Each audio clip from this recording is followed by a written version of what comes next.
Friends, myself Harila Jangir, Assistant Professor Zoology, Government College Degana.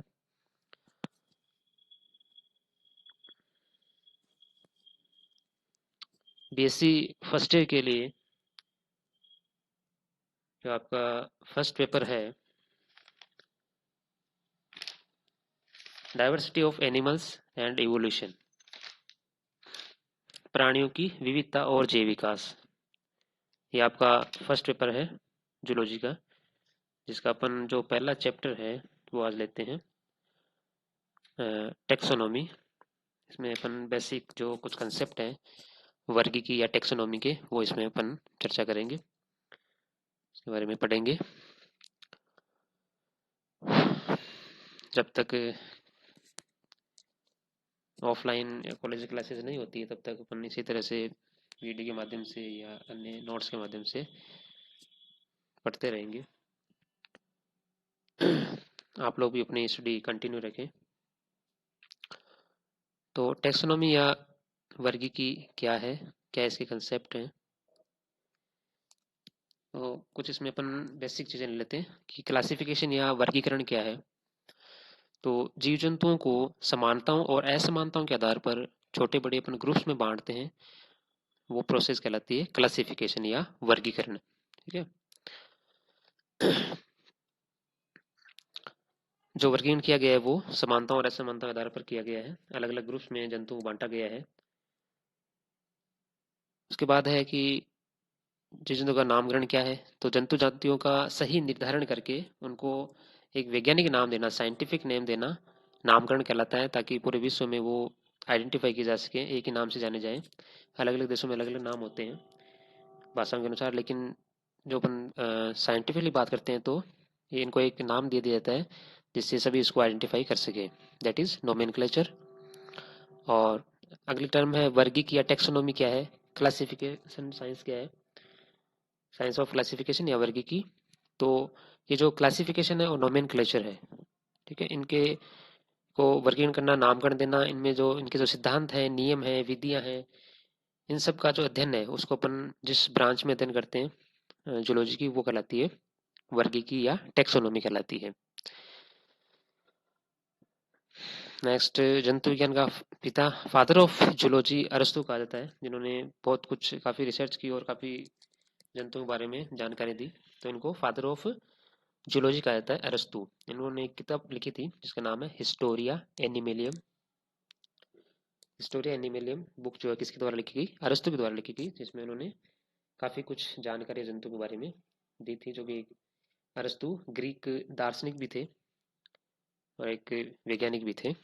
इन्होंने जब classification किया जंतुओं को, तो जो रेड ब्लड है उसके आधार पर, लाल रुधिर की उपस्थिति आधार पर या अनुपस्थिति आधार पर, कि उपस्थित है या नहीं है लाल रक्त, उसके आधार पर जंतुओं को दो भागों में बांटा था। एक है एनेमा, ठीक है, जिनके शरीर में लाल रुधिर अनुपस्थित होता है, ऐसे जंतु जिनमें लाल रुधिर अनुपस्थित है, दैट इज एनेमा। इसमें जो इनवर्टिब्रेट थे, स्पंज, जो पोरिफेरा है, सिलेंट्रेट्स है, मोलस्का, आर्थ्रोपोडा, इकानोडर्मेटा, ठीक है, ये सभी जो इनवर्टिब्रेट्स हैं इनको एनेमा में रखा। और इनेमा, जिनमें लाल रुधिर उपस्थित होता है, उनको उनको इनेमा नाम दिया, जिसमें कशेरुकी जंतु जो है, वर्टिब्रेट्स जो है, कॉर्डेट्स है, उनको रखा गया। ठीक है। जो बी फिशेज है, रेप्टाइल्स, एवीज, ठीक है, मेमल्स, इन सबको इनेमा में रखा। तो एक प्रारंभिक शुरुआत थी ये एक टेक्सोनॉमी की। उसके बाद में कुछ बेसिक चीजें और है टेक्सोनॉमी की। स्पीसीज या जाति सबसे पहले जो परिभाषित किया वो है जॉन रे ने, इसको परिभाषित किया था कि जाति क्या है।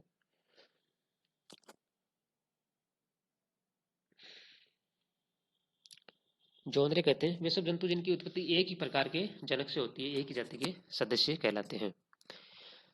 उसके बाद एक सिस्टेमा नेचुरी जो पुस्तक है वो केरोलस लिनियस के द्वारा लिखी गई थी। इन्होंने टेक्सोनॉमी में बहुत काम किया है, केरोलस लिनियस, जिनका मूल नाम था कार्ल वान लिने, जिन्होंने अपना नाम बाद में बाइनोमियन जो नोमेनक्लेचर है, द्विनाम पद्धति जो केरोलस लिनियस ने दी थी, उसके अनुसार उन्होंने अपना नाम चेंज कर लिया, केरोलस लिनियस रख लिया। जहाँ पर भी आप स्पीसीज के आगे लिन देखते हैं, लाइन लिखा, वो लिनियस का शॉर्ट रूप है।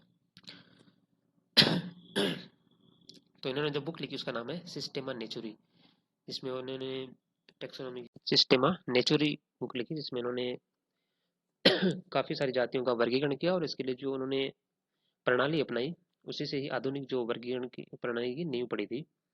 तो इनको फादर ऑफ मॉडर्न टेक्सोनॉमी कहते हैं, Carol Linnaeus father of modern taxonomy. द्विनाम जो पद्धति चलती है वो अपन काम में लेते हैं जीव जंतु का नाम लिखने के लिए, वैज्ञानिक नाम लिखने के लिए, वो भी कैरोलस लिनियस की ही देन है। उसके बाद है फाइलम शब्द का प्रयोग जॉर्ज लियोपोल्ड क्यूविर ने किया था, संघ शब्द जो है। उसके बाद में पंचगत वर्गीकरण है, 5 किंगडम सिस्टम जो दिया विटेकर ने दिया था, आर एच विटेकर। और आधुनिक जो वर्गीकरण है वो स्टोरर और यूसिंगर द्वारा दिया गया है।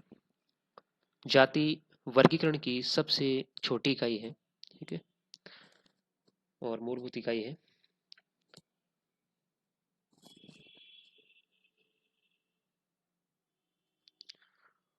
जाति की जो परिभाषा मेयर के अनुसार दी गई है कि प्राकृतिक दशाओं में परस्पर लैंगिक जनन द्वारा अपने ही जैसी जननक्षम संतान उत्पन्न करने वाले जंतु एक ही जाति के सदस्य होते हैं। यानी एक ही जाति के सदस्यों में आपस में प्रजनन हो सकता है और वो अपने समान संतानों की उत्पत्ति करती हैं, वो एक ही जाति के मेंबर्स कहलाते हैं। उसके बाद है वर्गीकरण के पद, ठीक है, जो अपन क्लासिफिकेशन करेंगे तो अपन पदों को काम में लेते हैं, ठीक है। जैसे सबसे छोटी इकाई है वर्गीकरण की स्पीसीज या जाति है, और कई सारी जातियों के समान जातियों के मिलने से कई सारी जातियां मिलने से वंश का निर्माण होता है। एक वंश में कई जातियां हो सकती हैं। कई सारे वंश या जेनरा मिलकर फैमिलीज का निर्माण करते हैं।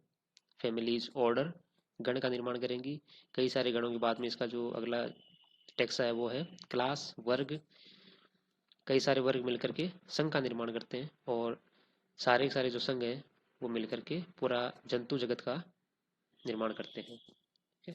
तो जब भी अपन कोई क्लासिफिकेशन लिखते हैं या पढ़ेंगे तो उसमें ये सारे टेक्सा काम में लेते हैं क्लासिफिकेशन में। एनिमल किंगडम जंतु जगत, उसके बाद उसका फाइलम क्या है जंतु का, उसकी वर्ग कौन सा है, उसका गण कौन सा है, वो किस कुल का है, उसका वंश क्या है और उसकी जाति क्या है, ये सारे टेक्स्ट अपन काम में लेते हैं। इनको अपन कहते हैं वर्गीकरण के पद।